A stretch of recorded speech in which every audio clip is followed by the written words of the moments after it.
Omatase shimashita. Thanks for waiting, guys. Welcome back to Epic's Dark Souls lore series. Today I want to talk about Gwyn's children and the Link the Fire ending to the game, and also Mr. Solaire. And warning, I will show the game's Link the Fire ending in this video. I think you guys don't care by now, but spoilers. So there's going to be spoilers in this video. I guess that's obvious, but you know, people get pissed at me if I don't say it. So spoilers! Obviously, it's a lore video. Alright, first off, let's talk about Gwyn's kids. Guinevere, Princess of Sunlight. Ah, Miss Boobs McGee. A lot of players don't realize this, but Guinevere is/was a real goddess. The version that you encounter in the game is an illusion, but there is a real Guinevere. From the description of the Ring of the Sun Princess, the Princess of Sunlight Guinevere left Anne Orlando along with many other deities. She later became the wife to flame god Flann. To me, this is a really interesting item description for two major reasons. One, why did she abandon Anne Orlando? And two, who the hell is Flann? What the fuck? So, reasons I can think of why Miss Jigglypuff left Anne Orlando. All speculation. Perhaps she and the other gods fled Anne Orlando when the first flame began to falter. Maybe they recognized that the Age of Fire was coming to an end and, unlike Lord Gwyn, accepted their fates. Another possibility is that she disagreed with her father's decision to link the flames. I'll speak later in the video about what linking the bonfires actually means. Another possibility is that Seath's descent into madness and abductions of her followers prompted her and the other gods to flee. In any case, this is left up to the player to puzzle out. And as a side note, I recently played Kingdoms of Amalur, which spells out all the lore to the player very clearly, and for some reason it really made me glad that Dark Souls is so cryptic. Dark Souls is a puzzle. There are some hard facts presented through item descriptions, but there is also a point where the lore is left to the player's imagination. And that's just pretty fucking fantastic. I mean, in this case we know that she left Anne Orlando. We know that her father decided to link the flame, which turned him into the burnout shell of a god that he is now. And we know that her brother is deceiving people into believing that the Age of Fire is still going strong. We have this good sense of the feelings of the gods who abandoned Anne Orlando, but the game doesn't just tell us why they left. Each player has to puzzle that out for themselves. And it makes it a lot more interesting to me anyway. But going back to the description of the Ring of the Sun Princess, she later became the wife of flame god Flann. Okay, what are we talking about here? We are talking about a god of fire in a game where everyone is obsessed with fire. This is a dude that could actually be a big deal in the grand scheme of the lore, but we don't know jack about him. He isn't listed as a child of Gwyn, and he married Miss Marshmallow Pecs, so does he represent a different type of flame, a natural fire? Is he somehow related to the first flame? I'm interested what you guys think about Flann. I got nothing on this guy. I have nothing. I only know his name. For those of you not in the know right now, Siliconera is reporting that the publisher of the Japanese gaming magazine Famitsu will be publishing a new Dark Souls official art book at the end of this month. So on February 29th, 2012. I will be buying it, even though I have like zero cash, and I will be showing it off to you guys, but I'm hoping the art book has some more info on minor characters like Flann. So stay tuned. As soon as I know anything, you guys will know too. Okay, sorry I keep getting sidetracked, but what else do we know about Guinevere? Well, she is loved by everyone as a symbol of bounty and fertility. Gee, I wonder why. She also has handmaidens, as we talked about in a previous video, and she gives healing miracles to her followers. In the game, the Princess Guard Covenant is associated with her, but once again, this is not the real Guinevere that you meet in the game. This is the illusion of Guinevere created by Gwendolyn. So really, the Princess Guard is a covenant manipulated by Gwendolyn. So what's up with this guy Gwendolyn? By the way, Gwendolyn is a man. He's a guy. He was raised as a woman due to being born with the powers of the moon. Oshiokio? Nobody's gonna get that joke. Okay. Anyway, that's right. He's a transvestite. He's associated with the moon, but he has a deep adoration for the sun. His father is the Lord of Sunlight, so yeah, we are talking about a cross-dressing little boy with daddy issues. And snakes in his skirt, take that as you will. He is also Gwyn's last born, and therefore he is the baby of the family. He is known as the protector of the lost city of Anorlando and the Lord Vestal. Now, he is ashamed of his frail and odd appearance, so he created an illusion of his sister Guinevere to help him quote-unquote protect the city. As such, I attribute all of Guinevere's dialogue to Gwendolyn, because she is basically just his puppet. And the idea of Miss Boobs McGee being a puppet is, anyway, she is essentially his pawn, as are the Darkmoon Blades and the Princess Guard. Gwendolyn is one of the masterminds that tries to convince you to link the flame and continue the Age of Fire. So what does Gwendolyn want? What is his goal? Well, from the fake Guinevere's dialogue, we get a few important bits. First, she says, "Since the day Father his form did obscureth, I have awaited thee." Her father obscured his form. Obscure. Verb. To make dark or dim. To hide or conceal.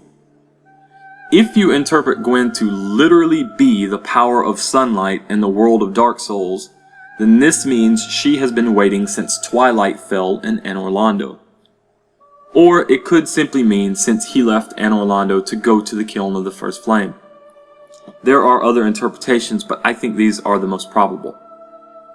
So ever since the world began to turn dark, she has been waiting for you, the chosen undead. She then gives you the Lord Vessel, which is the key to the kiln. She then says, "And beseech thee, succeed Lord Gwyn, and inheriteth the fire of our world." She wants you to inherit the flame. Now, if you say it like that, it sounds like a good thing. Inherit the flame and become the successor of the main god of the world. Hell yeah! But anyone who has cleared the game and linked the bonfire should know that it's not all fun and games. When you link the flame, you are consumed in the fire in order to become a light for the world. Now, to understand what's going on here, let's talk about the bonfires. What is a bonfire? Well, it is a fire, but what is the fuel for the fire? Humanity. In order to kindle a bonfire, and this is done by using the secret rites of a church associated with Gwyn. You can watch the Thurland video again if you don't know what I'm talking about. In order to kindle a bonfire using the secret rites of the church, you have to sacrifice humanity to strengthen the flame. So from the very start, the followers of Gwyn are sacrificing humans to maintain fire in the world. And what happens when an undead loses all of their humanity? They go hollow, they go crazy. Essentially, the undead seem to be a result of Gwyn and his crew using humans as fuel to maintain their fires. That's my take on it. If there were no bonfires, the undead would not continually respawn. Linking the flame is just kind of a nice way to say burn yourself to maintain the fire. Now, another undead, Anastasia of Astora, the Fire Link Shrine's Firekeeper, she wants you to go through with this plan so she can quote-unquote die as a human. But can she really? She's under the influence of Frampt, who may or may not be looking out for her and your best interests. So, I don't know. Let's paint the scene. The flames are dying, and the world is filled with undead. All of the remaining gods have abandoned Anor Londo, and there is eternal night. Gwendolyn, the boy raised as a girl due to his affinity for the moon, and the boy filled with adoration for the sun, the boy who loves his father so much that he hides himself away in his father's tomb. This boy creates an illusion of sunlight. He creates the illusion of his sister, who also abandoned him long ago, and he conspires with the primordial serpent Frampt to find a new source of light for his world. He is seeking a powerful undead to steal the souls of the other lords, open the path to his father, and perform the ultimate sacrifice by linking the flame. In order to accomplish this task, he is controlling not one but two covenants, the Darkmoon Blades and the Princess Guard.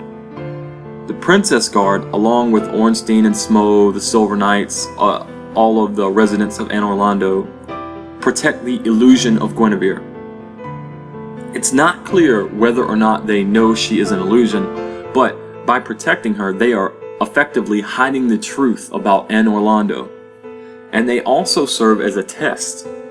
So when an undead powerful enough to reach Guinevere is found, he or she at that time is entrusted with the Lord Vessel.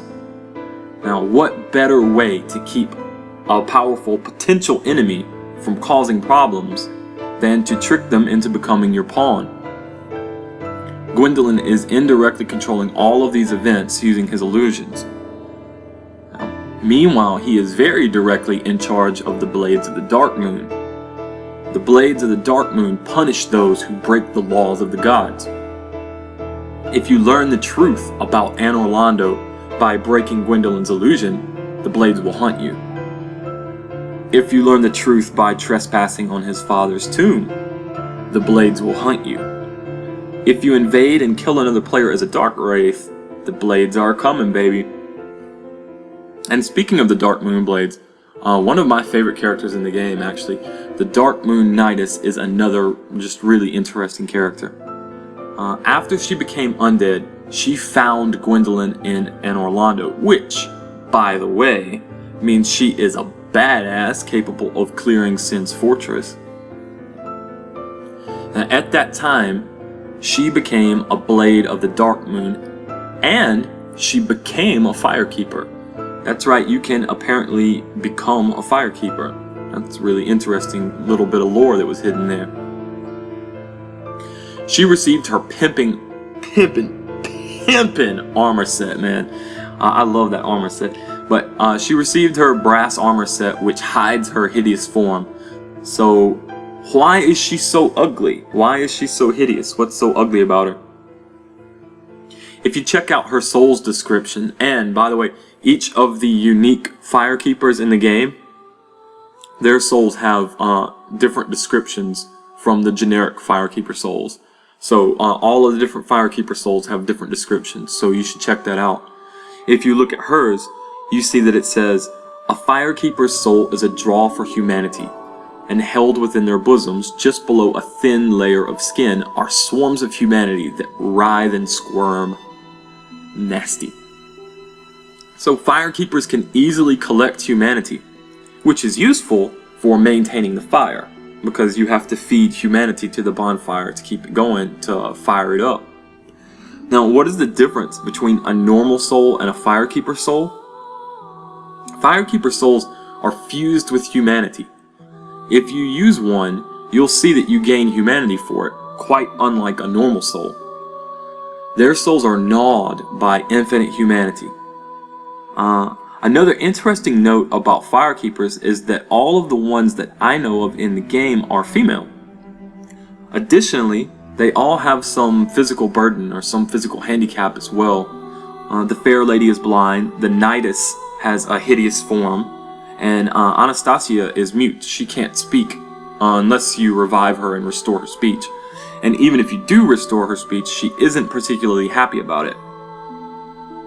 Now, I don't know if this has anything to do with the lore, or if maybe it is just one of those hidden themes of the game, like females with physical hardships are capable of having the most humanity and providing warmth and life to others. That analysis is kind of meta though, so sorry about that, but for some reason, my ability to speak today is considerably lower than usual, and it's already not at a very high standard, so yeah, anyway. Back on the topic of Gwendolyn. It's interesting to note his relationships with two other major lore figures, King Seeker Frampt and the goddess Velka. Frampt claims to be a friend to Lord Gwyn, and he supports your quest to gain the Lord Vessel and link the flames. He appears to be aligned with Gwendolyn, which you can verify through the illusion of Guinevere's dialogue. She tells you to go and seek out Peter Frampt. Epic, no one's gonna get that joke. She tells you to go out and find Frampt. But is it really the will of Gwyn that you link the flame? And is it really, does Gwyn want you to link the flame? Does he want you to bust up in his kiln, stab him in the balls, take his soul and link the flame? Gwyn has no dialogue, so it's up to the player to decide, but I think Gwyn's just a shell at this point. I don't think he has any will for you to link the fire or walk away or anything. He is just a burnt out husk of a god. He died long ago and has nothing to gain from your actions. Gwendolyn, however, can apparently gain warmth and life from a fire kindled by your flaming corpse, so keep that in mind. And what about Gwendolyn and Velka? Well, Velka is in charge of the list of the guilty who will be punished by the Darkmoon Blades, but the Darkmoon Blades need an item from Gwendolyn to invade the world of the guilty. So is he her subordinate, or is he using her power to punish those who he deems guilty? Where is Velka? These are all unanswered questions, so my bad, y'all. I just don't know.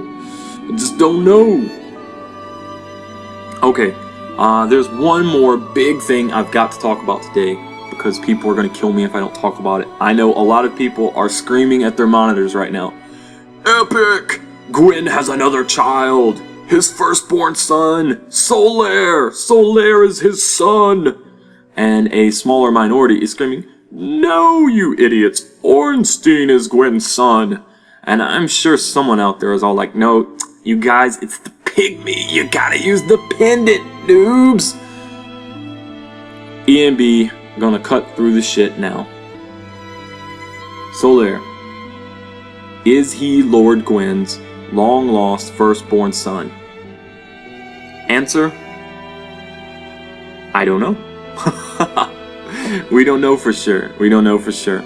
Personally, I think that he is. I think that he is. But I've already changed my mind about this like 3 times already, so it's not written in stone. It's one of those things no one knows for sure. But you know how we do, we gotta look at the evidence for both sides. So, for the 1 or 2 people out there who are fans of Dark Souls and who have actually watched this much of this video, by the way, thank you very much for watching this much of this video.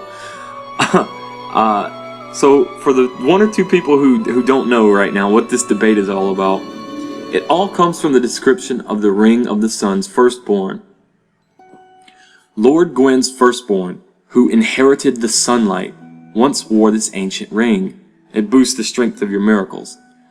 Lord Gwyn's firstborn was a god of war, but his foolishness led to a loss of the annals and rescinding of his deific status.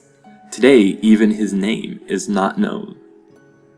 Sorry for the funky pronunciation, I just can't do it today. The following is evidence for Solaire being Gwyn's son. So this is evidence, these are reasons why Solaire is Gwyn's son. Solaire says he is an adherent or follower of Gwyn. He says the sun is a wondrous body like a magnificent father. Well, yeah, it's like your father if your father is the Lord of Mother freaking Sunlight.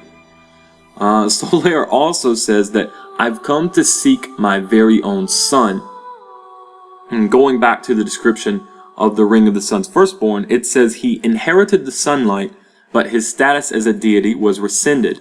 So he inherited the sunlight, but it was taken from him? It's possible. Another bit of interesting dialogue from old Sunbro is, "But I cannot give up. I became undead to pursue this." It sounds like he intentionally became undead, which absolutely raises the questions of how and why. Why did he need to be undead to pursue his own son? And for anyone out there who is getting confused by this point, he is talking about S-U-N son, not S-O-N son. If you turn the subtitles on, you can be clear on that point. He's talking about the sun that you can find in the sky that would fry your face off if you actually did find it. Additional evidence for Solaire as the son of Gwyn comes from the Warriors of Sunlight Covenant. Solaire is a member of this covenant. If you successfully defeat a boss with a Warrior of Sunlight by your side, or if you are a Warrior of Sunlight, you will get a Sunlight medal. Its description says, this symbol represents Lord Gwyn's firstborn, who lost his deity status and was expunged from the Annals. But the old god of war still watches closely over his warriors. So, given that Solaire is the only NPC member of the Covenant, and constantly helps you in battle throughout the entire game, he could indeed be the god of war who is watching over his warriors. It's possible. So, what about evidence for Solaire not being the son of Gwyn? Well, in the first place, he claims to be from Astora. Not in Orlando, he claims to be from Astora. That's kind of odd. He could be lying, for sure, or maybe he was stripped of his memory as well. I don't know. A lot of players actually speculate that he's lost his memory somehow.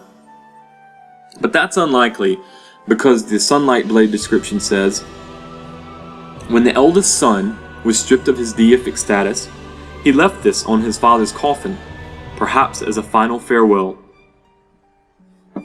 So it seems unlikely that the eldest son's memory was affected. It could have been, it still could have been, but it just seems unlikely.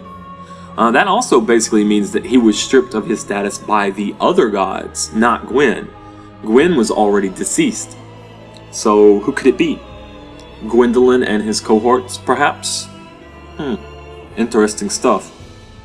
Patches thinks Solaire is just a complete idiot, although an awfully strong idiot. The biggest evidence against Solaire as Gwyn's son actually comes from his armor's description. His armor says that Solaire's incredible prowess must have come from rigorous training alone, for his equipment exhibits no special traits. His sword says, this standard longsword belonging to Solaire of Astora is of high quality, is well forged, and has been kept in good repair. Easy to use and dependable, but unlikely to live up to its grandiose name. And finally, his shield. Shield of Solaire of Astora, once again claiming he's from Astora, Knight of Sunlight. Decorated with a holy symbol, but Solaire illustrated it himself, and it has no divine powers of its own. As it turns out, Solaire's incredible prowess is a product of his own training, and nothing more. So, if his gear is to be believed, he's just a normal badass from Astora, although more than a little bit insane. Yeah, so you guys, you have to make up your own mind about that, and I'm curious what people out there. I think most people probably believe that he is Gwyn's son.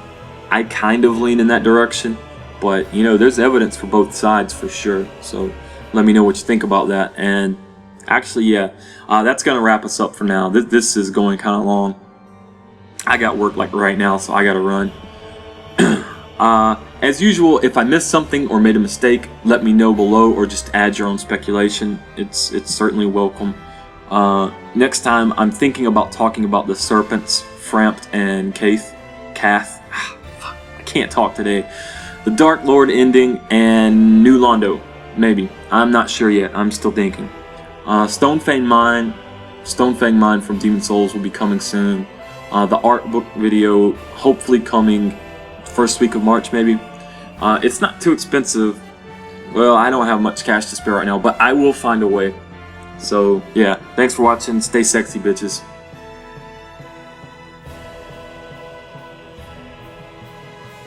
Peter frowned. It's Peter.